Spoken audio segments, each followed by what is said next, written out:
Have you ever heard of someone promising you guaranteed returns, no risk, easy profits, and all you have to do is hand over some cash? That's usually how a Ponzi scheme starts. It's one of the oldest tricks in the book, but it still works even today, even in a world full of crypto, AI, and endless financial information online. People are still falling for Ponzi schemes, and in this video, we're going to be looking at them in more detail. Please do subscribe if you haven't already.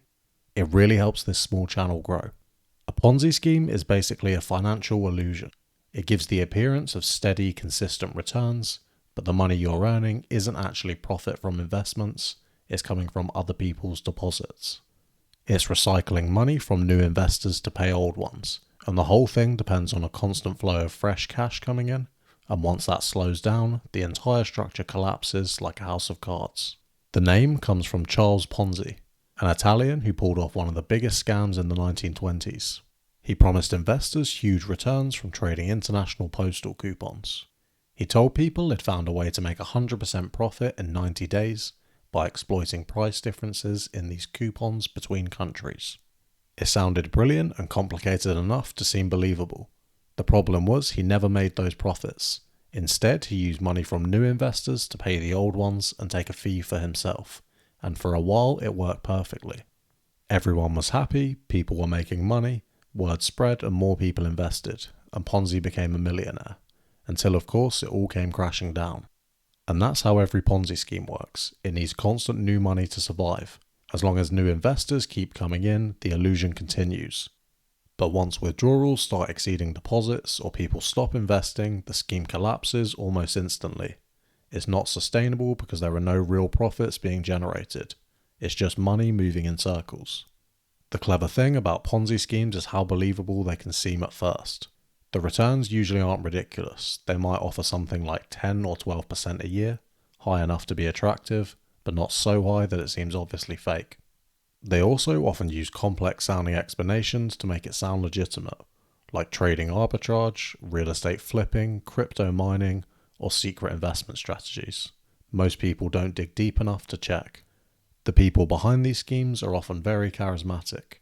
They project confidence, dress the part, use financial jargon, and always seem to have an answer for everything. They rely on trust and will tell you about other people who are already making money, show you fake statements, maybe even send you small payouts early on so you believe it's real. That's how they hook you. You see your money growing, you tell your friends and family, they invest too, and suddenly the scam spreads on its own. The most famous modern Ponzi scheme was Bernie Madoff's. He ran what's estimated to be the biggest financial fraud in history, worth about $65 billion. Madoff was a respected Wall Street figure, former chairman of Nasdaq, well-connected, trusted by wealthy clients, charities, and institutions. For decades, he reported steady, predictable returns, even when the market was volatile. That should have been a red flag because no one consistently beats the market, but people believed in him because of his reputation. When the 2008 financial crisis hit and investors tried to pull their money out, there wasn't enough cash to cover it. The whole thing unraveled, and Madoff later admitted it had been a Ponzi scheme all along. What makes Ponzi schemes so effective is that they play on basic human psychology: greed, trust, and fear of missing out. Everyone wants a safe, easy return, and when we see others making money, we don't want to be left behind. The illusion of stability makes it even more convincing.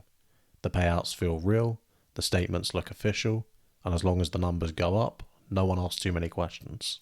You might be wondering how Ponzi schemes are different from pyramid schemes, because they sound similar, and they are, but there's a key difference. In a pyramid scheme, each participant recruits others below them, and those new members pay to join either up front or through their income, with money flowing upward. In a Ponzi scheme, there's usually just one central operator who controls everything. Investors don't know they're part of a scam, they think they're investing in something legitimate. There's no recruiting, just reinvesting. But in both cases, the structure collapses once new money stops coming in. Spotting a Ponzi scheme isn't always easy, but there are warning signs. The first is the promise of consistent returns regardless of market conditions. No legitimate investment guarantees stable profits every month or year. Markets go up and down, and so do real investments. Another red flag is secrecy or lack of transparency. If someone can't clearly explain how they're making money, or if they avoid showing verifiable proof, that's a problem. Delayed withdrawals, pressure to reinvest, or claims that it's too complicated for you to understand are also classic red flags. Ponzi schemes don't just hurt investors, they damage trust in the entire financial system. When one collapses, it can wipe out life savings, retirement funds, charities, even entire communities. People lose faith not just in investing, but in the idea that finance can be fair.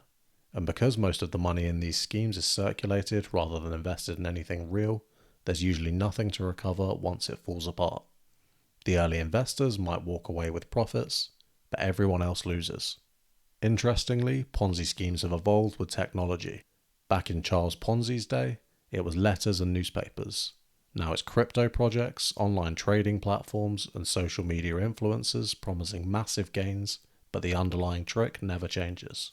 We've seen countless crypto Ponzi schemes in recent years, with flashy websites, fake testimonials, and so-called guaranteed yield projects that collapse overnight.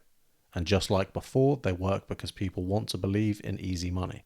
Even smart people fall for them. Doctors, lawyers, hedge fund managers, entire universities lost money in Madoff's scheme.